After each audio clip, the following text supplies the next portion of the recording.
In this session, we will look at the tool set, starting with the selection tool, which is your main tool that you will use most of the time.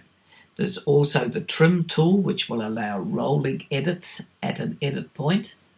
The position tool, which will override the magnetic timeline effect and allow you to move a clip to a specific location in the timeline.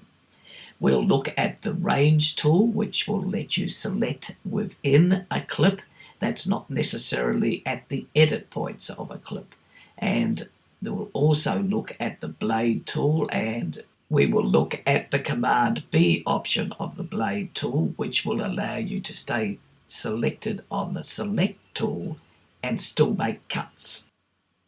There is a rule when using the tool set to always return to the selection tool, because when you select any tool in the tool set, that selection stays selected until you make another tool selection.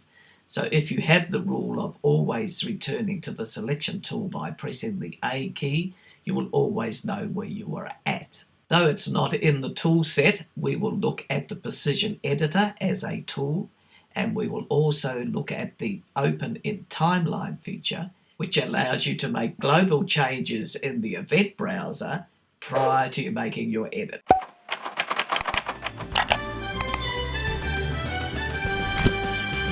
This session is going to concentrate on the tool set in Final Cut, and the tool set is here under the what is currently the blue Select tool or A tool.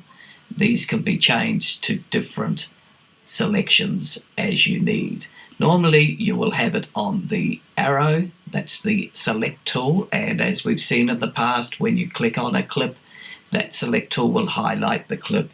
That Select tool will let you move that clip around. It will let you put it back. It will let you shorten the clip. It will let you lengthen the clip.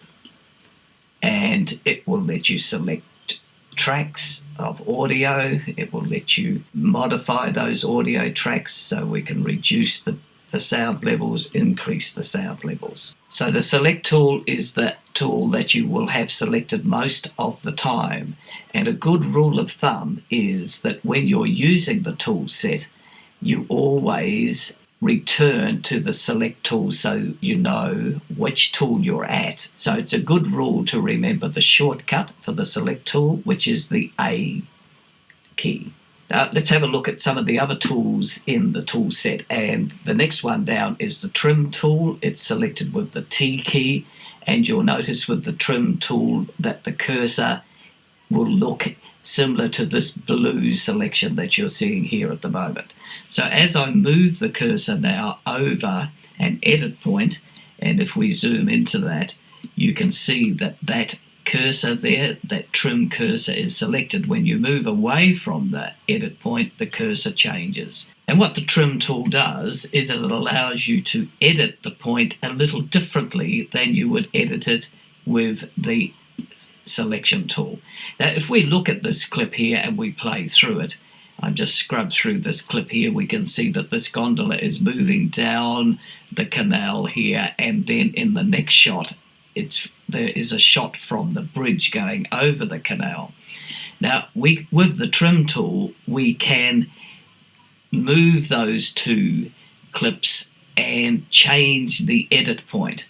So currently the clip on the left has a yellow outline, which is indicating to you that there is more footage available in that clip, and the clip on the right has a red outline indicating you're at the end of the available footage. So that's the end of that clip. There's no more footage available.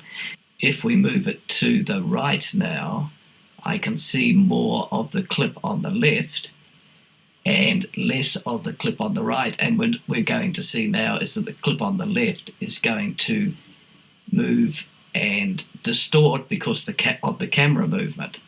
So if you were running through your footage now and you wanted to remove that little bit of camera movement that's there, you can click on here, and slightly moving to the left, we can come to a point where the camera is steady. We can see a similar thing happening here on the next edit point where the gondola is going under the bridge and you'll notice that there's a bit of camera movement there that may be a good thing to remove. Now we can remove that by clicking on the clip. The 2-up display comes, and if we drag to the left now, we can get it to where the camera is at a steady position, and then the edit will be between those 2 points. Now, if you want to make these adjustments finely, you can use the nudge key on the keyboard, and that's the left-hand arrow above the comma key and the right-hand arrow above the full stop key. So if I wanted to move 1 frame to the left, I'm using the left nudge key, and 1 frame to the right using the right nudge key. And that then has changed the edit point slightly.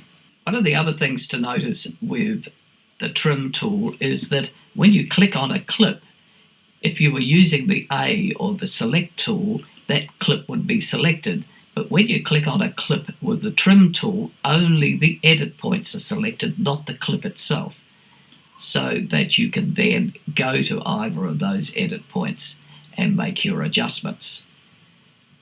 The trim tool will do some things that the A tool normally does, so that yes, we can change audio levels with the trim tool, but generally speaking, use the trim tool just to roll between 2 clips. The next tool in the tool set is the position tool, and selecting that with the P key as the shortcut, you'll notice that it changes to a very similar symbol to the select tool, but the select tool has a little tail on the arrow where the position tool doesn't have the tail, so that's the difference there. Now, what the position tool does differently from the selection tool is that if you click on a clip with position tool, it will select the whole clip as it would do with the select tool, but when you move that clip, if you move it into a track above, it leaves behind a gap at the length of what the original clip was. If we were to use the action tool or the select tool to do that same thing, so let's try now with the select tool selected, click on the clip and move that above, you'll notice that the storyline snaps shut rather than leaving a gap at the same size as the clip you moved up. So that's one difference you'll notice with the position tool. The other difference is that the magnetic timeline is in fact exactly that. It's magnetic, and as you've seen, when you move a clip away, the next clip in the timeline snaps to the one that is left behind. So let's just have a look at this at the end of this particular sequence. If we're moving through here and we were using the select tool, if I select these 3 clips here and try to drag them to the right, you'll see that they snap back to where they started from. If we use the position tool though, you can select those clips, and as you drag them, they will stay at the position that you've dropped them, and a gap clip will replace the space left behind between where that clip was at this position and where it has now been replaced. You can click on that gap clip and delete it, and then the magnetic timeline takes over again. So the position tool is there to allow you to move clips to a particular location without the magnetic effect taking place. The next tool is the range selection tool, and what this simply does is allow you to click in a clip and select a range of footage or a range of frames, not necessarily from an edit point, but from anywhere within a clip. If we were to use the select tool to do something similar to this, and we wanted to select that clip, you'll notice that it defaults to the in point of that clip and the out point of that clip. So you couldn't just select a portion of this clip, you had to select the whole of it. If we use the range tool and select in this clip here, you can see we can just select a range from here to here. The range tool can be useful when exporting because it allows you to select a portion of a project so that you don't have to export the whole project, just the portion selected by the range tool. Next we have the blade tool, and the blade tool simply cuts the clip at wherever you click. And you'll notice that as you move over a clip, there is a razor blade and it's currently red to say that nothing is going to happen. And as you move over the clip, it becomes black and allows you to click in there, and we now have a new edit point. One of the nice shortcuts to save using the blade tool would be if you were on the selection tool and wanted to make a cut at this particular location, you could use the Command B key, and that will cut the clip just as a blade would do, but with the added advantage that you haven't moved away from the select tool. Because once you select any tool, the selection stays on that tool until you move to another tool. And so if you're on the blade tool and you cut it there, it would stay on the blade tool until you return to the select tool. And if you remember at the beginning of the session, I said that a good rule is to remember to press the A key, which will then return you to the select tool. And our final two, we have the zoom tool, and the zoom will simply zoom you into the display. If you hold the Option key down, then that will turn to a negative sign, which will unzoom it or widen the angle so that you're seeing more. Release the Option key and it returns back to the plus sign, which allows you to zoom in. This action is shortcutted with the Command plus key, so you could be on the selection tool and using Command plus you can zoom in, and Command minus zoom out and see more of the display. The last position is the hand tool, and the hand tool will let you move the whole timeline left or right, and you'll notice that the hand is in the timeline now. With the action tool or the other tools selected, you can achieve the same result as a hand tool by using the slider at the bottom of the display. There's another tool that you can use for editing that's not part of the tool set, but it's called the Precision Editor, and sometimes known as the Split Edit.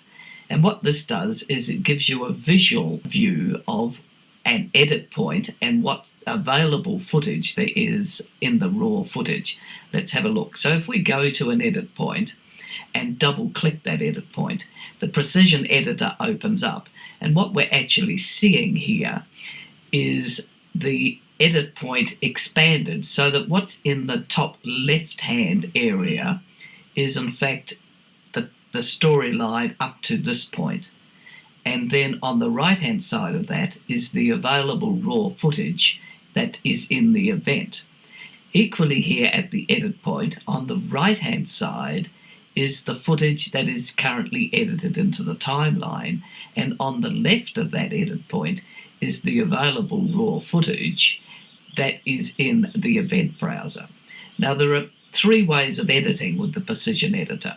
We can go to this edit point here and increase the amount of footage of the dancing bear so that there's more of the bear dancing, but the edit point at the bottom still has the end point that was previously there on the right hand clips. If you look in the 2-up display, that's the same end point as there was before. If we go to the bottom section now, we can drag this clip to the left. We will now get more footage in the timeline from the right hand edit point, and the bear in point where the bear is dancing stays the same, so that the right hand clip is increasing or decreasing, so we're seeing less of that clip.